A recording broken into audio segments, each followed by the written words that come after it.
Hello, I'm Colette here today on Witch Ways, and I want to talk about beginning tools that you need as a witch and to offer you a few tips and tricks on how to do that inexpensively.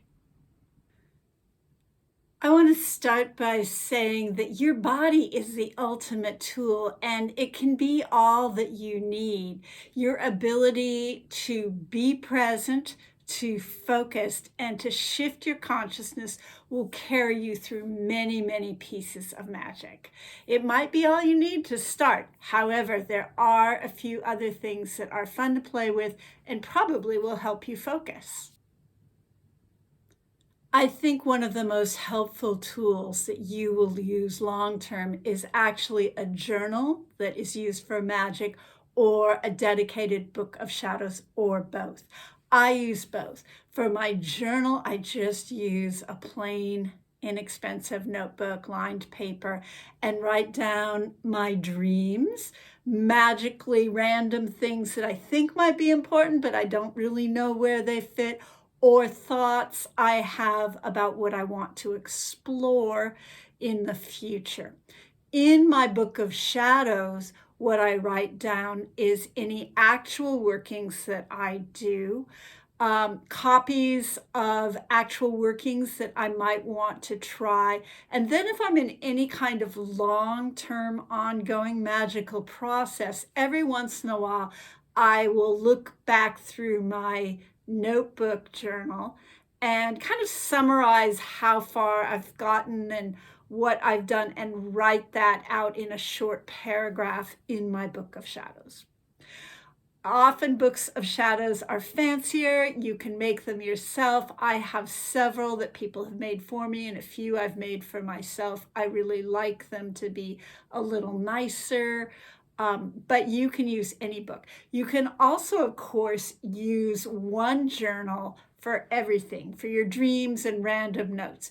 If you do that, what I would suggest is actually taking a little outline and putting a little block, line drawing around actual spells or rituals that you have done so that you can kind of see how they stand out from your flow of consciousness, the rest of your writing. The other thing that I do is just kind of as I go along, if I'm writing everything in one journal, is to just at the top of the page, I write a few words about what is on that page so it's easy to find things as I'm flipping through. Like that might be like spell for protection, dream warnings, random thoughts, just put a few lines up on the top. The other thing I think is helpful to have when you start out is some basic altar supplies, and it doesn't have to be much. It can just be candles and cloth. And one of the inexpensive ways to start with candles is, if you don't mind paraffin, to just get them at the dollar store. Get large bags of tea lights, or find them when they're on sale during the holidays and buy enough to last you for a while. That will save you some money. Also, you can use birthday candles. Those are really nice for a short spell that you're doing and where you need a candle to burn quickly. Those will help you save money. And then also to get a few larger candles for spells that you're going to be doing that might need to last for a longer period of time, several hours. Again, the dollar store is often a good place to find those.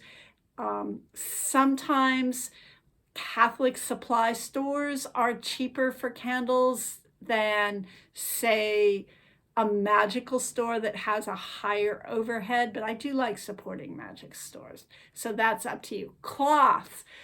Cloth is a placeholder and a focus for your magic. You can have just one cloth if you want to start. And a good place to look for those is garage sales and the Goodwill. You can look for tablecloths or even a napkin that's colored or has a nice pattern that you like for a small ritual that you're doing just for yourself. The other thing that you can do is look at fabric stores when they have remnant sales or if they have a remnant section. And often you'll find large or small pieces of fabric a lot more inexpensively than you might find them other places. I personally prefer solid colors, but you're going to learn a lot about your own magic by noticing what you gravitate towards for altar cloths. I find that if you're working with solid colors, the colors white, black, red, and green will cover a lot of different magical situations. And so if you want some different colors, you might try starting with those and see how it goes. Another group of objects that I like to have around is things for spells and working. So I like to have string. You can get really inexpensive 100% cotton string or jute string or hemp string from the hardware store pretty inexpensively. Or again, you can often find rolls of crochet cotton at garage sales for pretty cheap. I like to have a small pair of scissors for cutting the string or cutting paper into shapes. And then I like to have paper. I have some paper that's just a plain white paper that I use in my printer, and I just grab a sheet of that. But often, if you don't know if you're going to be doing a lot of work with paper, and you are just trying to figure it out, you don't have a lot of printer paper around or blank paper around, sometimes paper stores will have open boxes of different kind of papers, and you can go and buy them by the sheet and pick one specific for the kind of magic that you are doing. Also, for years, I just used pens, just plain old ordinary regular pens for my magical working, and I still do a lot with that. But eventually I got a set of colored pencils, but that's not super important to have. Crayons work well. A lot of my students use chalk if they're artistic. I use chalk a lot on my walls or floors or out on concrete to write things like protective symbols. One thing, however, about putting it on your walls or on a wood floor is it doesn't always come off easily. So you need to make sure if you're putting it on a painted surface that it's something that you don't mind if a faint outline of it stays there. I've done that with protective symbols and elemental symbols in my house because I don't mind if there's just a little imprint of that left. Bottles and jars can be really useful for spells and potions, particularly if you do a lot of green witch kind of magic and are making any form of medicine or magical oils. I like to use canning jars, and I talked about that in my violet video. And I prefer to use ball canning lids because they don't deteriorate as much. Often I can find canning jars pretty cheaply at garage sales. Again, people are trying to get rid of them unless they're the fancy older style ones. And sometimes I can find them on sale in the winter because people want them more in the summer at regular grocery stores. Or often I can find them at the Goodwill pretty inexpensively, although people are starting to get on top of that and figure that one out. But yeah, I buy the lids new though, however, because I like to make sure they last as long as possible. The other thing that I do is I've used in the past is wine bottles with corks for storing magical written spells in. And that's a whole topic of witch bottles, which they've been around for quite a long time, several hundred years. They're protective devices. And so you might want to just save some wine bottles as well.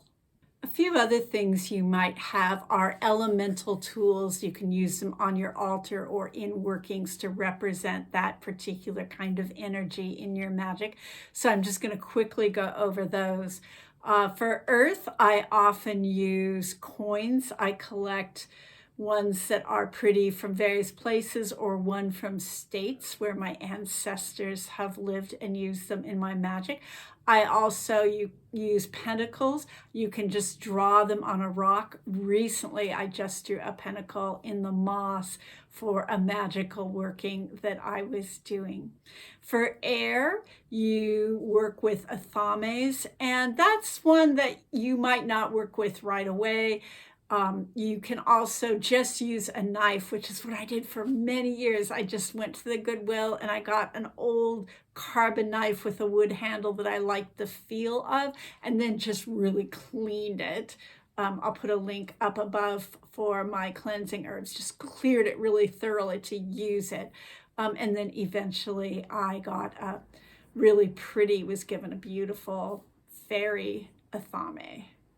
The easiest tool to acquire inexpensively for yourself is a wand, and it's often the single most expensive tool to buy in a magical store. People make them very beautiful and elaborate.